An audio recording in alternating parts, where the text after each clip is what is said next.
ডিসেম্বরের ঠান্ডায় এক গরিব পরিবারে থাকা ছেলেরা যা টাকা ইনকাম করত তার সব টাকা স্কুলে, ঘর ভাড়া দিতে ও রাশনে খরচ হতো। একদিন দুপুরবেলা পাশের বাড়ি বাঘা সীতার নাতি নাতনিদেরকে ক্রিসমাস ট্রি দেখাতে এসেছিল।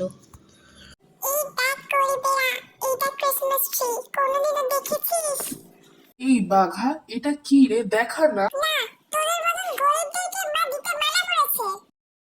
এই কথা শুনে মনু দুঃখ পেয়ে তার ঠাকুমা সীতার কাছে যায়। যেতে যেতে মনু তার দিদিকে আজকে সে বাঘার মতন ক্রিসমাস ট্রি কিনেই ছাড়বে। কি হয়েছে রে চিঙ্কি? চিঙ্কি তখন সীতাকে সব কথা বলে যে বাঘা এসে তাকে ক্রিসমাস ট্রি লোভ দেখিয়েছে। তখন সেই কথা শুনে সীতা কাঁদতে শুরু করে। তার দুই বৌমা বলে, কাঁদবেন না মা।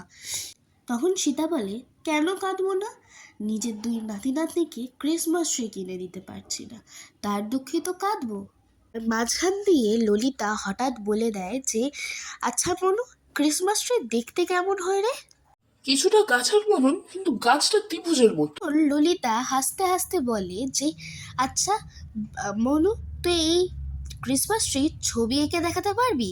হ্যাঁ মা, কেন পারবো না? আমি বাঘার ক্রিসমাস ট্রিটা দেখেছি, কত সুন্দর দেখতে, কত বল তারা, কি সুন্দর দেখতে লাগছে। এক্ষুনি এঁকে দেখাচ্ছি। এই দেখো মা, এইরকম ক্রিসমাস ট্রি দেখতে হয়। আচ্ছা, এরকম দেখতে হয় বুঝি?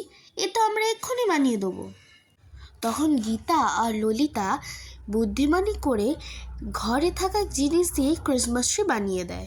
দুই বৌমা খাটের পাশে সেই ক্রিসমাস ট্রি রেখেও দেয়। তার ফলে সীতার মুখে হাসি ফোটে। সীতা তার দুই বৌমার প্রশংসা করতে থাকে।